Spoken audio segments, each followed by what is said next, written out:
Hello दोस्तों, फिर से हाजिर हूँ एक और इम्पोर्टेंट वीडियो के साथ। आज की इस वीडियो में हम क्लास 12 फिजिक्स की सेकंड बुक जो दूसरी किताब है आपकी, उससे 2 अंक वाले लघु उत्तरीय प्रश्न लेकर हाजिर हैं। जो आज मैं प्रश्न बताने वाला हूँ इसको एक बार जरूर देख लीजिएगा, यानी इनको पढ़ लीजिएगा। इम्पोर्टेंट प्रश्न है तो इन्हें देखोगे, देख सकते हैं आपकी बोर्ड परीक्षाओं में ये सबसे ज़्यादा पूछे गए, यानी जो यूपी बोर्ड में सबसे ज़्यादा प्रश्न ये पूछे जा चुके हैं। तो इन प्रश्नों को जरूर तैयार कर लीजिएगा। इस सेकंड बुक के कुछ इंपॉर्टेंट लघु उत्तरीय प्रश्न हैं 2 अंक वाले। तो एक बार इस वीडियो को पूरा जरूर देखिएगा, पसंद आए तो लाइक कीजिएगा, ज़्यादा से ज़्यादा हो सके शेयर कीजिएगा, नए हो तो सब्सक्राइब जरूर कीजिएगा। ठीक है, तो जो प्रश्न है इन्हें पूरा जरूर देख लीजिएगा। तो पहला प्रश्न है जो कि देखिए, तरंगार्क किसे कहते हैं, संक्षेप में समझाइए यानी बताइए। बहुत ही इंपॉर्टेंट प्रश्न है। तरंगार्क तरंगार्क बन चुका है पेपर में पहले भी। तो देखिए, तरंगार्क क्या होता है कि किसी माध्यम में समान कला की स्थिति में रहने वाले कणों को स्पर्श करने वाली काल्पनिक सतह को तरंगार्क कहते हैं। क्या हो गया, किसी माध्यम में समान कला की स्थिति में रहने वाले जो भी कण हैं वाले कणों को स्पर्श करने वाली काल्पनिक सतह क्या कहलाती है, तरंगार्क। जैसे मान लीजिए कोई ये कण है और एक समान कला में यानी एक सीधी कला में उनको स्पर्श करने वाली जो क्या कहलाएंगी काल्पनिक सतह, वो क्या कहलाती है, तरंगार्क कहलाती है। तरंगार्क क्या होता है, समान माध्यम में किसी कण का तरंगार्क सतह तरंग संचरण की दिशा के लंबवत होता है। जब भी प्रश्न एक बन जाता है विकल्प में कि तरंग की संचरण की दिशा कैसी होती है, तो तरंग संचरण की दिशा के लंबवत होता है। और कितने प्रकार का होता है, तो इसलिए देखो तरंगार्क की विभिन्न आकृतियां हो सकती हैं। कौन कौन सी, तो पहला देखोगे आप कि यदि माध्यम में किरणें समांतर रुजुरेखी हैं तो तरंगार्क समतल होगा। तो यदि दूसरा देखिए, यदि माध्यम में तरंगें बिंदु स्रोत से उत्पन्न हो रही हूं तो तरंगार्क कैसा होगा, गोलीय होगा। और यदि माध्यम में तरंगें रेखीय स्रोत से उत्पन्न हो रही हूं तो तरंगार्क कैसा होगा, बेलनाकार। तो कितने प्रकार का हो जाएगा, 3। कौन सा, समतल, गोलीय और बेलनाकार हो जाता है। तो इंपॉर्टेंट प्रश्न है, 2 अंक में पूछ लिया जाएगा। पर देखिए, हाइगेंस के तरंग संबंधी सिद्धांत की व्याख्या कीजिए। वेरी इंपॉर्टेंट प्रश्न है हाइगेंस का तरंग सिद्धांत। तो क्या बताता है हाइगेंस का तरंग सिद्धांत, सिंपल भाषा में समझेंगे, बस देखते रहिए। इस सिद्धांत के अनुसार प्रकाश तरंगों के रूप में चलता है। क्या बताया कि प्रकाश तरंगों के रूप में चलता है। ये तरंगें प्रकाश स्रोत से निकलकर सभी समकोण दिशाओं में प्रकाश के वेग से चलती हैं। क्योंकि सभी संभव दिशा में किसके वेग से, प्रकाश के वेग से चलती हैं। हाइगेंस के समय तक वैज्ञानिकों की धारणा थी कि तरंगों के संचरण के लिए किसकी, माध्यम की आवश्यकता होती है। इसलिए हाइगेंस ने एक सर्वव्यापी माध्यम किसकी कल्पना की, ईथर की कल्पना की। और यह माना कि ईथर क्या होता है, लगभग भारहीन होता है, यानी इसमें भार नहीं होता है। अतः यह प्रत्येक पदार्थ में प्रवेश कर सकता है। इसका घनत्व बहुत ही कम तथा इसकी प्रत्यास्थता बहुत अधिक होती है। इसी कारण प्रकाश तरंगें ईथर में बहुत अधिक वेग, यानी कह सकते हैं प्रकाश तरंगों का वेग प्रत्यास्था बटे घनत्व से चलती हैं। और ये प्रकाश, जब ये प्रकाश तरंगें किसी वस्तु से परावर्तित होकर हमारी आंख के रेटिना पर गिरती हैं तो हमें वस्तु दिखाई देती है, नहीं लगती। इस सिद्धांत के अनुसार अलग अलग रंगों की प्रकाश तरंगों की चाल या लंबाई अलग अलग होती है। तो याद रहेगा क्या बताया कि इस सिद्धांत के अनुसार प्रकाश तरंगों के रूप में चलता है, तरंग स्रोत से निकलने वाली सभी दिशाओं में प्रकाश के वेग से चलता है। और हाइगेंस के समय तक वैज्ञानिकों की धारणा थी कि प्रकाश के संचरण, तरंगों के संचरण के लिए माध्यम की आवश्यकता होती है। इसलिए इन्होंने एक ईथर की कल्पना की थी। ईथर क्यों, ईथर क्या होता है, एक भारहीन तत्व है और किसी पदार्थ में प्रवेश कर सकता है, तो इसलिए उसका घनत्व भी बहुत कम होता है, उसकी प्रत्यास्थता बहुत अधिक होती है। तो क्या होता है, इसी कारण प्रकाश तरंगें ईथर की बहुत अधिक, ईथर में बहुत अधिक वेग से चल सकती हैं। ईथर में बहुत अधिक वेग से तरंगें चल सकती हैं।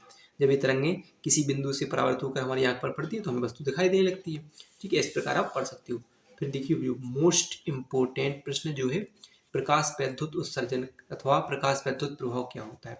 तो क्या होता है, जब किसी धातु की सतह पर एक निश्चित आकृति से सदैव आवृत्ति की प्रकाश किरणों को आपतित किया जाता है तो धातु की सतह से इलेक्ट्रॉनों का उत्सर्जित होने लगता है। इस घटना को प्रकाश वैद्युत उत्सर्जन या प्रकाश वैद्युत प्रभाव कहते हैं।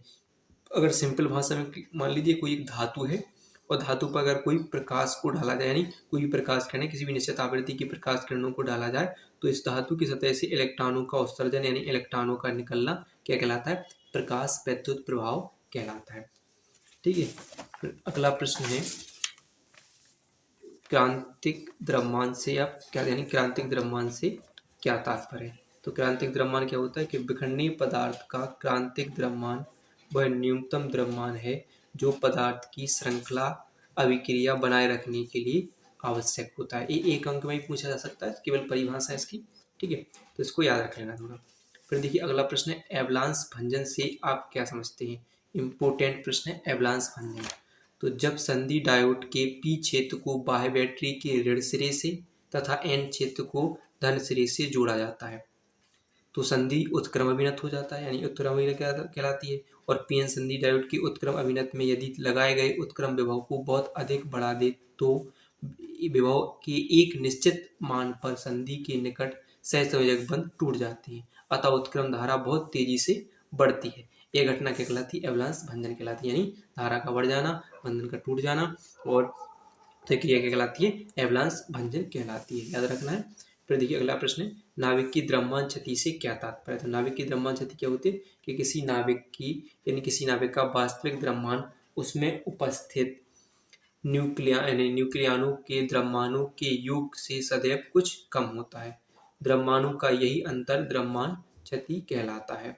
ठीक है, तो कैसे द्रव्यमान क्षति, यानी प्रोटॉनों का द्रव्यमान प्लस न्यूट्रॉनों का द्रव्यमान, उसमें से नाविक के द्रव्यमान में कमी हो जाए तो ये क्या कहलाती है? नाविक की द्रव्यमान क्षति कहलाती है। फिर अगला प्रश्न देख सकते हैं आप कि प्रकाश प्रयुक्त संकेतों को समझाते हुए आइंस्टीन का प्रकाश विद्युत समीकरण लिखिए। इम्पोर्टेंट प्रश्न है, क्या है कि आइंस्टीन का प्रकाश विद्युत 1/2 mv² मैक्सिमम बराबर एच भी माइनस, अगर चाहो तो आप इसको एच कॉमन ले सकते हो, न्यू माइनस न्यू जीरो हो जाएगा। ठीक है, यानी 1/2 mv² मैक्सिमम हो जाता है, जहाँ एच प्लांक नियतांक होता है, dx क्या होता है? फोटो इलेक्ट्रॉन का अधिकतम वेग होता है, और न्यू क्या होता है? आवेशित फोटोन की आवृत्ति होती है, न्यू जीरो धातु की दहली आवृत्ति हो जाती है। अगले प्रश्न की तरफ चलते हैं। तो अगला प्रश्न आप देख सकते हो कि व्यतिकरण से क्या तात्पर्य है? आप इसको खुद जानते हो कि अब कितना इंपॉर्टेंट है, इसकी शर्तें पूछ ली जाती हैं। व्यतिकरण क्या होता है? ठीक है, तो व्यतिकरण क्या होता है? तो आपको जानते हो कि कोई दो समान आवृत्ति की प्रकाश तरंगें जिनके आयाम समान हो जब किसी माध्यम में एक साथ संचरित होती हैं तो माध्यम के विभिन्न बिंदुओं पर प्रकाश की तीव्रता उन तरंगों की अलग अलग तीव्रताओं के योग से भिन्न होती है। कुछ स्थानों पर प्रकाश की तीव्रता न्यूनतम रह जाती है, जबकि कुछ स्थानों पर अधिकतम हो जाती है। प्रकाश तरंगों के अध्यारोपण की इस घटना को प्रकाश का व्यतिकरण कहते हैं। जिन स्थानों पर न्यूनतम अधिकतम के आधार पर इसे विनाश संपोषी और विनाशी व्यतिकरण में इनको बांटते हैं। ठीक है, तो व्यतिकरण याद रखना इंपॉर्टेंट प्रश्न है। फिर देखिए अगला प्रश्न है कि पूर्ण आंतरिक परावर्तन से आप क्या समझते हैं? पूर्ण आंतरिक परावर्तन की आवश्यक शर्तें लिखिए। तो क्या होती है कि जब सघन माध्यम में आपतन कोण का मान यदि क्रांतिक कोण से अधिक हो जाए तो संपूर्ण आपतित प्रकाश परावर्तन के नियम के अनुसार परावर्तित होकर सघन माध्यम में वापस लौट जाता है। तो क्या कहलाती है? यह घटना प्रकाश का पूर्ण आंतरिक परावर्तन कहलाती है। इसकी शर्तें दो हैं कि प्रकाश का गमन सघन माध्यम से विरल माध्यम में होना चाहिए और सघन माध्यम में प्रकाश किरण का आपतन कोण क्रांतिक कोण से अधिक होना चाहिए। ठीक है, तो इन 9 प्रश्नों को आप तैयार कीजिए, गारंटी है आएंगे इसमें से प्रश्न, इंपॉर्टेंट प्रश्न है, एक बार जरूर तैयार कर लीजिएगा। वीडियो पसंद आए हो तो वीडियो को लाइक और चैनल को सब्सक्राइब करना ना भूलिएगा।